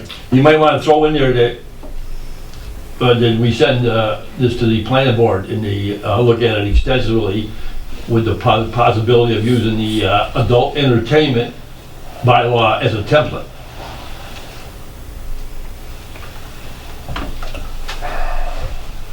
Let's make that a separate motion. Okay?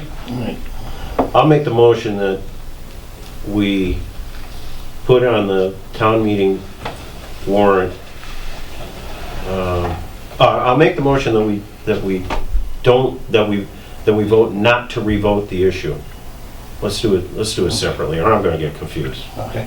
Is there a second? Second. Okay. Motion's been made and seconded. Is there any further discussion? All those in favor? Aye. No. Okay. Motion passes. Okay, I'll make the motion that we put on the annual town meeting warrant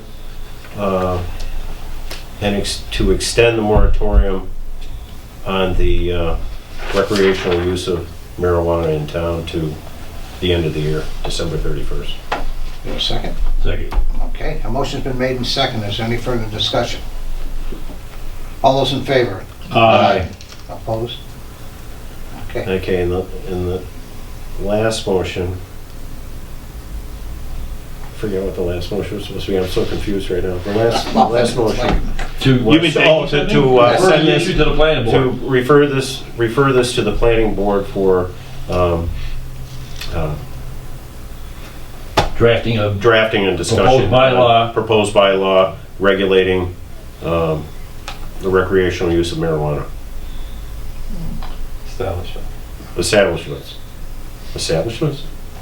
No, because It's all encompassing. manufacturing establishments, there's three components: manufacturing, establishments, and Retailing, Yeah. testing laboratories, manufacturing, and Manufacturing. cultivation, And that might also include public consumption. and public consumption Yeah, I would like that on there. of recreational marijuana. Okay. Because we have a bylaw on medical marijuana already. Okay, yes. Okay. Is there a Okay. second? do we want to suggest that they possibly use the adult entertainment as a template for this type of bylaw? I don't think that's a good idea. No. I would like to just leave it up to them. Just leave it open. Yeah. Fine. Let them- don't put- Yeah, that's Yeah, fine. and they may even do that. Yep. for all we know. So, Second, okay, that's it. Okay, a motion's been made and seconded. Is there any further discussion? All those in favor? Aye. Opposed? Okay. Thank you. Thank you. Wow. Mr. Chairman, Chief, is there I anything? think we're headed towards a a bylaw constructed and drafted by the planning board, how would Chief Coe's suggestions regarding specific bylaws that have to be adopted in conjunction with this fit in, and when would we do that? After we have the bylaw? Or No, it would be part of that planning board. It's just, I just wanted, I didn't know what we were in the feeder system here, so I just wanted to make sure everyone is, from the beginning, knows it's a comprehensive 5-part component. It seems like you had that, so. That's all I was suggesting, is that you look at those 5 components and you've got it. So I'm sure they'll be in touch with you to confer. I think, I'm on the planning board and I will have questions. well, I think the board, maybe we should take a vote, to support your contention that these bylaws, I think most people would. If you walk Yeah. down the street with your family, you don't want to be affected just like tobacco smoking. That's how it's written. It says restriction of public consumption of marijuana. No person shall consume in a public place or smoke marijuana where smoking tobacco is prohibited.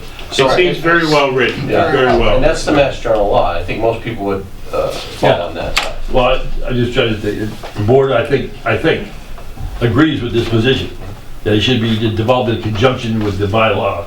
Is there anyone that disagrees with it? No, we're all in agreement with it. And I just, and the only other thing was, if you took no action, it really just gives the permit holders carte blanche to go wherever they want in town. So it's, even though it's a very confusing law, it's worth putting the time and effort to have a bylaw. Well, absolutely. Thank you. Appreciate it. Okay.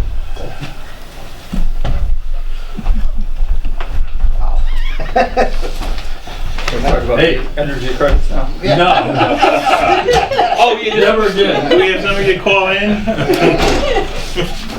Oh, thank you, everybody. That was, Hey, it was good. that was good. Okay.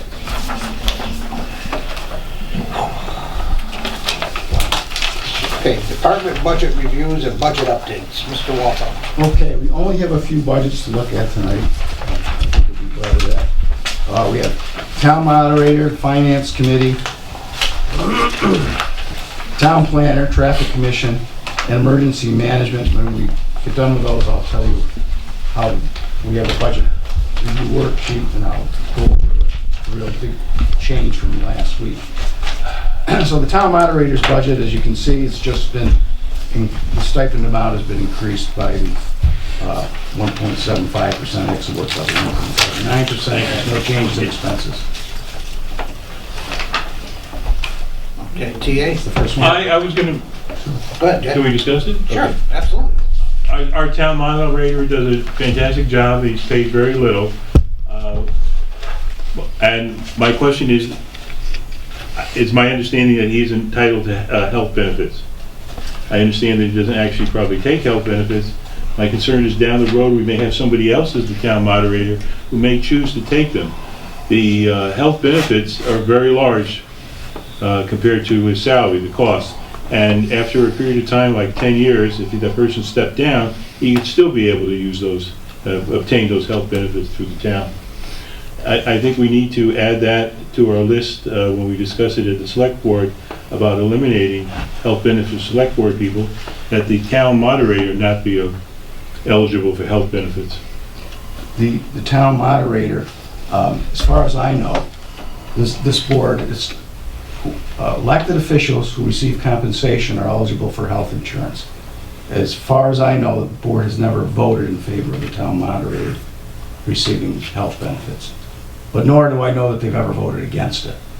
So there's probably no record. As I remember the conversation last year, that we asked the moderator about it, he wanted to keep it As an option. as an option for that position. And that's what we left it at. Right, but I'm saying is we should eliminate that option. We should consider eliminating that option because of all the liability down the road that we're adding. Potential liability that we're adding. We have lots of costs that are coming, and we really need to be practical. So I'm just asking that we review that at a later time. And any other town officials who are working less than 19 hours or less than 20 hours a week on the average, really, I think that we should look at whether or not they should be eligible to get this expensive health benefit. I don't believe they are. They are. They are. They are, it has to be a No, no, part-time. But, okay, but if they get a salary, I'm saying if they get a salary and they're averaging less than 20 hours a week, because they're getting a salary, whether it be $3,000 or... It applies to elected officials. Only elected officials. Only elected, Only elected okay. officials All right, so- receiving some all type right, of salary. thank you for clarifying that, thank you. But if you're, an ordinary employee of the town, Yes, hourly employee, even if you do receive a salary, if you average less than 20 hours yes, a week. right. And that's why I'm trying to bring that... Any benefit. I'm trying to bring the elected officials in line with that. It isn't fair that we would allow elected officials who would be working less than 20 to get the health benefits when we have employees who are working 19 hours and not being able to get it. Thank you. Okay. TA? Budget as presented, is it TA? Yes.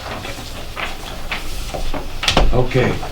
Finance Committee, it's only $185, and that's the fee for joining the State Finance Committees Association.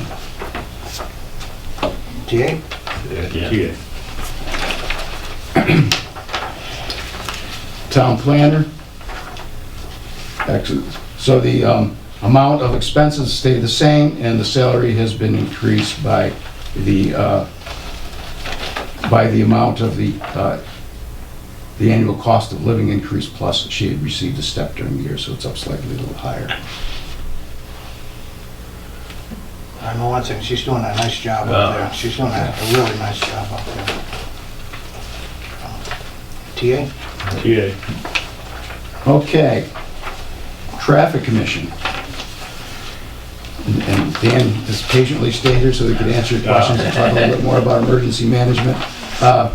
Traffic Commission, you might remember that we carried this for years and years at $1, and a couple of years ago we eliminated the buck, but we're back asking for some money because it's really related to the Complete Streets program.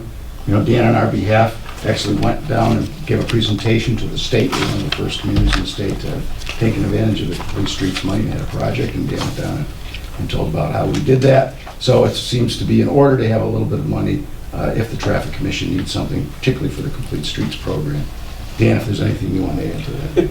Basically, it's the concept is there are trainings that are involved, Complete Street, that we have people who could go to the seminar like we went for the back in October, and we felt that there was a need to have money there so we would know if there's a need for reimbursement or a fee for a conference, whatever it would be.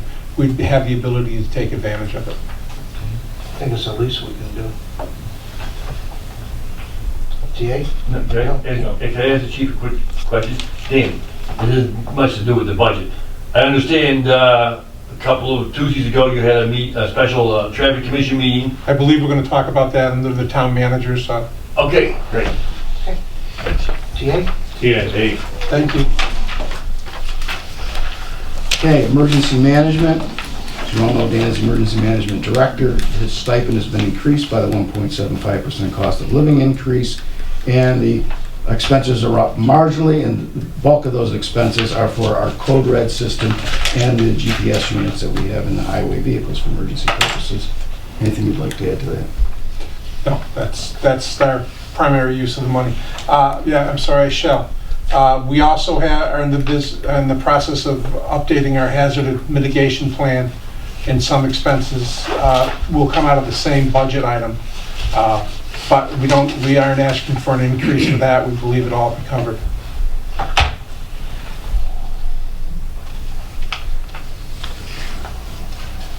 Dan, thank you for everything you're doing on that. It's greatly appreciated. So. TA? TA. Thank you. Thank you. Okay.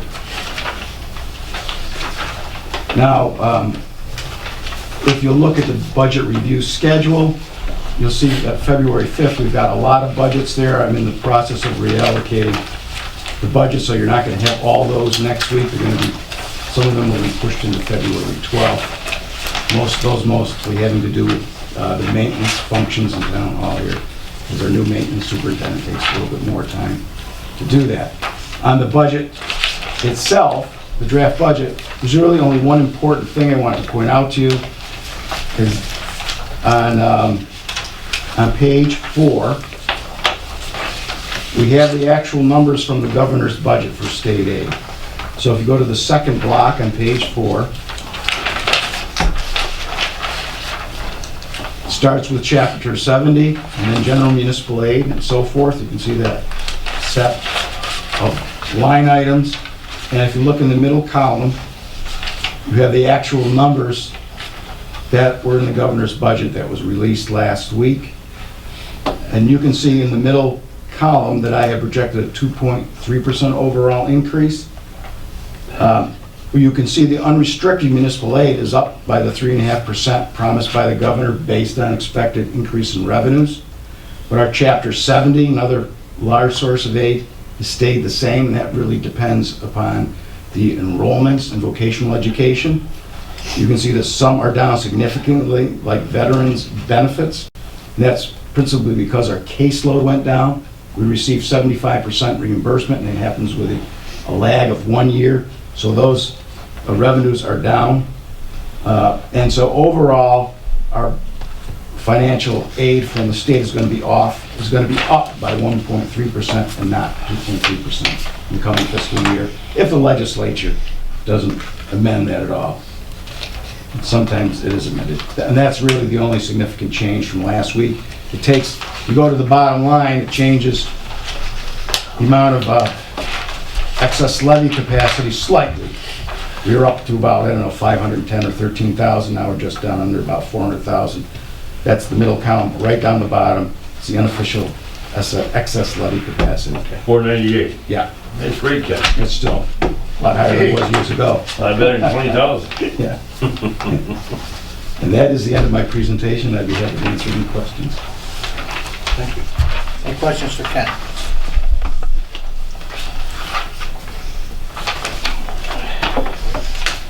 Okay. Thank you, Ken. Okay, town manager updates. Updates. I asked, Dan graciously consented. I've been so busy working on green communities and net metering, OPEB, and the tax work-off plan. I really didn't have time to get into the Washington Mountain Road, all those things he had wanted me to do. And Dan graciously consented to do that. And he's done quite a bit over the last week here, so I asked him just to stick around and tell you what he's been doing. Okay, thank you.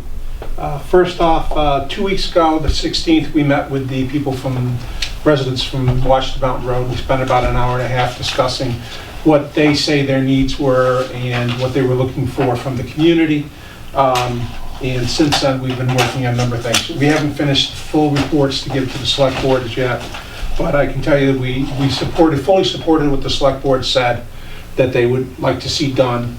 And to that end, what we've done is we started to do some preliminary work on those issues, as Ken mentioned. Over the last few days, we've contacted Mass DOT, notified them that we would be looking for a heavy vehicle ban on Washington Mountain Road, explaining that we're going to follow the steps as outlined by the state of Massachusetts and ask for any input and stuff. As usual, they were fantastic. Got right back to me immediately, gave us a couple suggestions about things that we have to do. We followed through on what the suggestions are. In addition, we contacted the Bridges Division of the Mass DOT concerning the culverts on Washington Mountain Road, asking them for any reports they have on the conditions of the culverts and about posting signs on them. They got back to us today and stated that the culverts are in excellent condition. There's a report that was just completed and we should be seeing it within the next few weeks. I believe that goes to the highway superintendent. So, you know, we'll be in talk with... I think we got it. Is that the report that's in our box? Which one is it? No, I don't know. From Mass DOT? I don't think so. I don't know. It's got the inspection of the bridges, pictures of the bridges. Oh, it's in there. It's in the box. The It's in our box. So it's not going to be here in a couple of weeks, it's here today. It's here Oh, it's today. here. It came. I didn't see it. I didn't see it. Yeah, it's That's it's great. that Yeah. and South Street Bridge, and I think those are the 3 bridges in our town. It was Sackett, they did Sackett, they did Hathaway. Yeah. And there's a good. report on it. Oh, good. Great. Well, that's Just glance part through of it what tonight. to do. The other part is posting signs on it. Yeah. The supervisor of the bridges, in his comments to me, said that our bridges are on a schedule to be posted. However, he could not give us a time frame as to when it would be posted.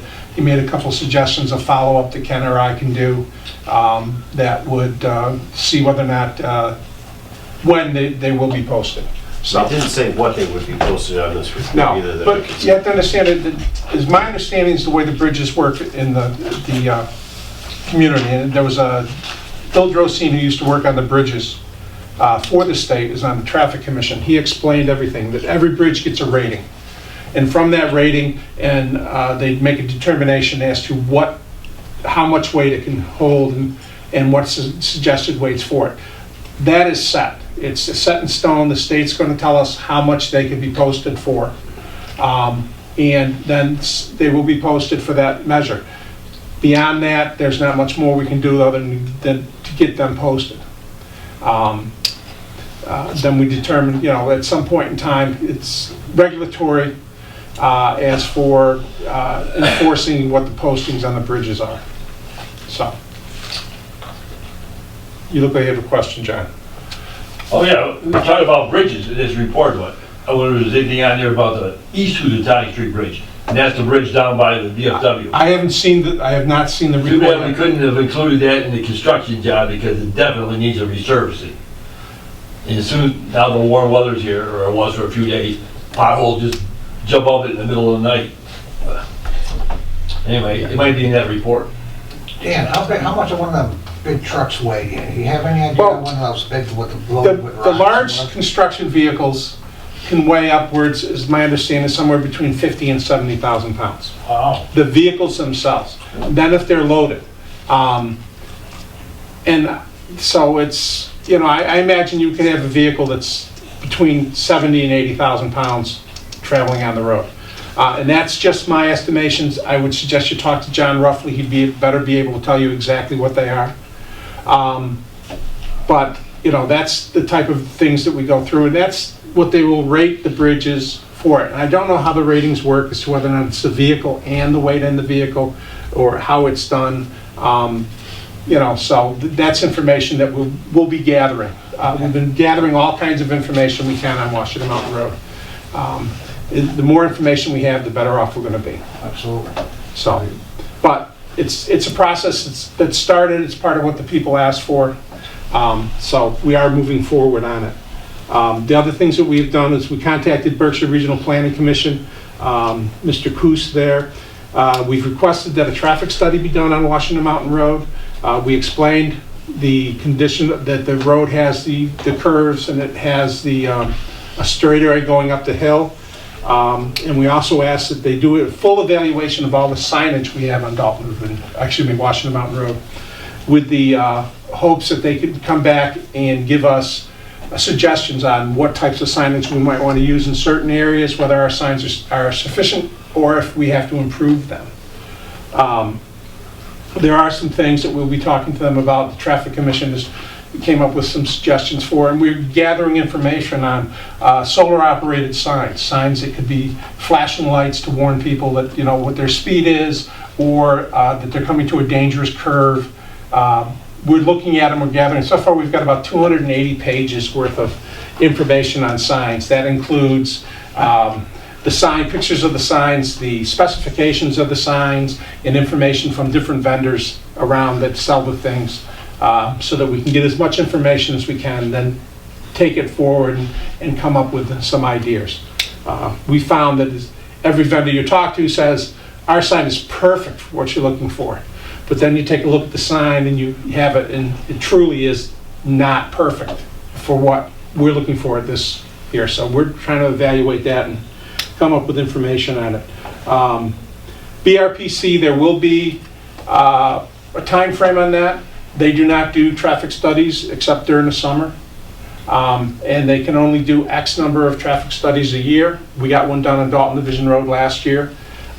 Every community asks, so whether or not they're able to do Washington Mountain Road will be depending upon what they receive for a budget to do traffic studies. I can't tell you what they do with the signage. I will tell you that they did a lot of the work that we had done on the end of Dalton Division Road. They came in with suggestions and information about the signs. So, in addition, we have sent letters to Beckett, Washington, into the city of Pittsfield, asking for support of having a heavy traffic ban on the road. Beckett and Washington have got to sign off on the heavy traffic ban, or else it doesn't happen. Because the road is all, in all three communities have to sign off on that. We also sent it to Pittsfield because potentially alternative routes the trucks would take might be Dalton Division Road, and because Pittsfield has residents on Dalton Division Road, and also Hubbard Avenue, East Street, vehicles could be going over, so we have to let them know we're doing, this is what we're asking for, and to have them informed on it and being able to provide information to us about the ban and what it would be doing, what they would do.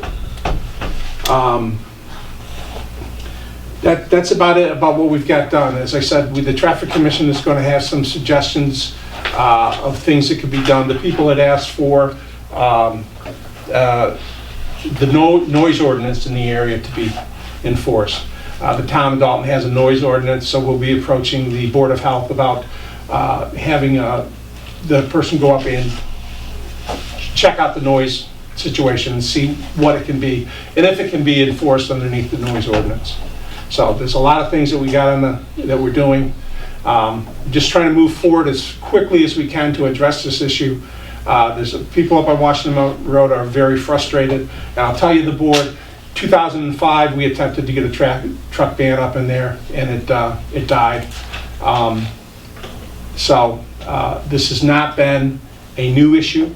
It's one that we have been trying in the past to enforce and to come up with solutions for it. I will note that at the meeting, the people were very grateful for the actions of the police department and the highway department. The police for responding quickly for complaints, for sitting up there, writing citations, stopping people, reminding them what's going on, and for the highway superintendent and his people for what they've done. We've already got the guardrail up. We usually don't get them up except in the summer, but John got on, talked to the people, arranged to get them up there.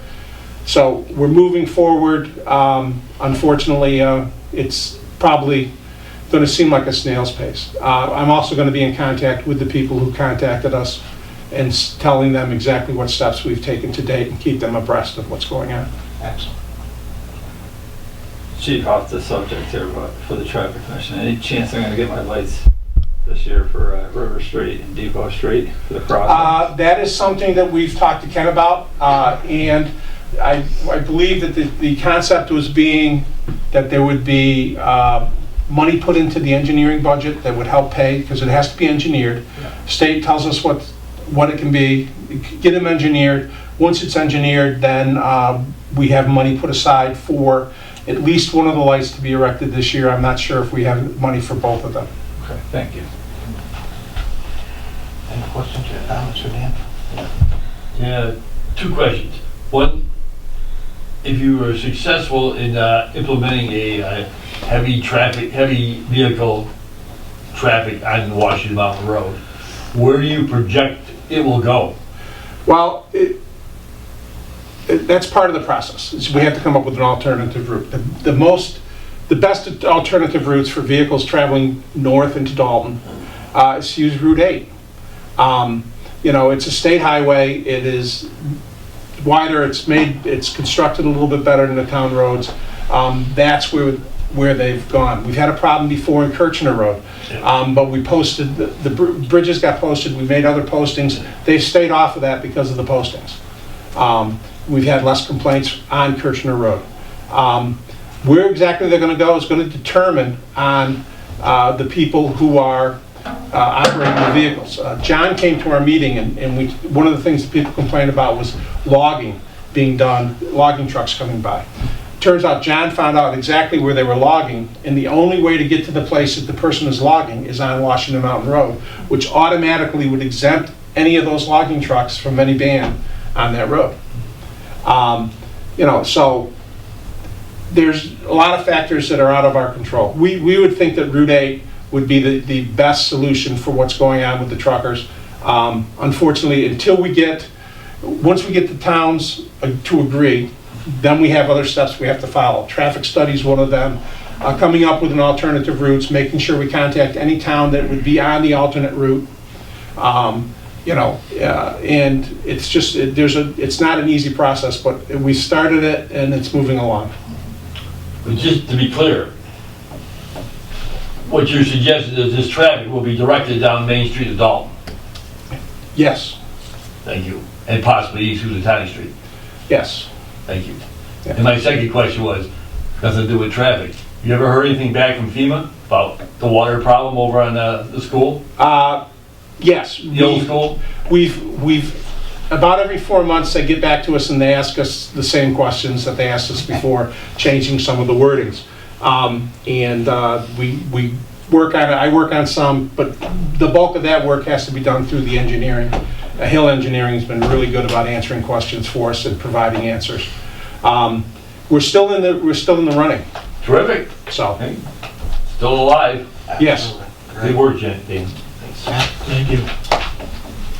Correct me if I'm wrong, Dan, but wasn't the jet brake issue brought up at the meeting too? They did, that was the noise. That was the noise, that's what they said. They talked about the quality of life and the effect of hearing the Jake brakes from, as they claim, from between 4 o'clock in the morning till about 6 o'clock at night. So that is what they wanted to have evaluated as a potential violation of the noise ordinance. But it was interesting what you found is a history of us going through that in years past too. Yes. Yeah. The problem with Jake brakes are a safety issue on trucks. And that's what we've discovered when we've looked at it before. It helps slow the vehicles down. Unfortunately, they're probably some of the most annoying sounds that anybody has ever heard. But you can hear them from just about anywhere in Dalton. Because we have, coming down Windsor Mountain, Washington Mountain Road coming down the mountain. We're in a hilly terrain area and people use Jake brakes. So that is something that we may have to look at some later point, but it's just, right now we're looking at it as a noise violation and see what we can do if there's something with that. Thank you, Dan. Anything else? Thank you for all that work. Awesome. Ken, anything else on? Well, that's it, unless anybody has any questions. Old Windsor Road. Old Windsor Road? Is there any way we can cold patch some of the potholes? Oh, well, it's contracted for. Good. It won't start until the spring. Yeah, I'll say We're looking at the springtime. Oh, yeah. They'll hit it, yeah. Yeah, I thought it was as soon as the weather As allows. soon as the weather breaks, it should be underway. But it doesn't mean you can't go out and fix potholes. It's a big one arises, particularly since we bought the equipment to heat up the right. mix. They were out there last week. They were out there last week doing the potholes. Okay, good. Unfortunately, some of the ones, I think they had to use 3 or 4 truckloads of Wow. patch to fit. You gotta do it though. The problem is this weather, it's just, whatever they put in today get could be warm gone right out, tomorrow, yeah. depending on the freezing temperatures and then the rain that comes and it just tears it apart. Okay, thank you, Ken. Thank you, Dan. Appreciate all your input and help. Okay, Thanks. Remark to the select board. See you tomorrow. Jim, just a quick thing. We'll follow up. John and Mark weren't here for the Bennett incident last week. Correct. And it was very volatile, I think. Tommy Bennett had a tax issue, and his license wasn't issued for his car license. I think that was it. Anyway, I remember seeing it on the agenda. the chairman conducted a hearing, and the board agreed that we would extend the tax thing, till July 1st. And then the tax collector said anyway it would go into tax benefit, but that's not the point. John Ruffley was here, and he said that Mr. Bennett wasn't cooperating with Balthazar Construction by leaving his junk cars too close to the road so they could do the necessary repairs to adjudicate the water issue in that area. So we made, as a contingent of reissuing this license, a 10-day delay for Mr. Bennett had to comply with removing those vehicles from that area before we would issue the license. Is Baltasar coming back to do the work? Something's gonna happen there. I'm not sure what. So it's work that hasn't been completed on that Right, road? John roughly said yes, they're coming back. Okay. And the cars gotta be out of the way. I'm happy to report that the cars are moved. He moved them. I physically watched him pull them out of there and take it to the back and pile them up. Yeah. So, Ken, I guess if we keep our word, we can now issue the license. That's what we agreed to, right? Within 10 Right, days. that was the agreement. License, yeah. And, yeah, is it almost 10 days? Today would be 8, no, 7. We have to, of course, get the check for the prorated 5/12ths of the normal $100. He's in there the next day, wanting his license with a check. And Judy wouldn't take it. Oh, I didn't realize that. Yeah. And then he said, no, the selectman said you gotta move it. All right, he went into another. And John agrees that the cars have been moved enough and everything? Yep. Okay, You know, you great. might wanna double check with Ruffley. Yeah, I think that was what we said, it was, he had Right. to tell us. Yeah. Yes, Yeah. that it was okay. Yeah, it's a good idea. Have, talk to John and see if he's in agreement with the movement over there. Anyone else? Okay, items for future agendas. John?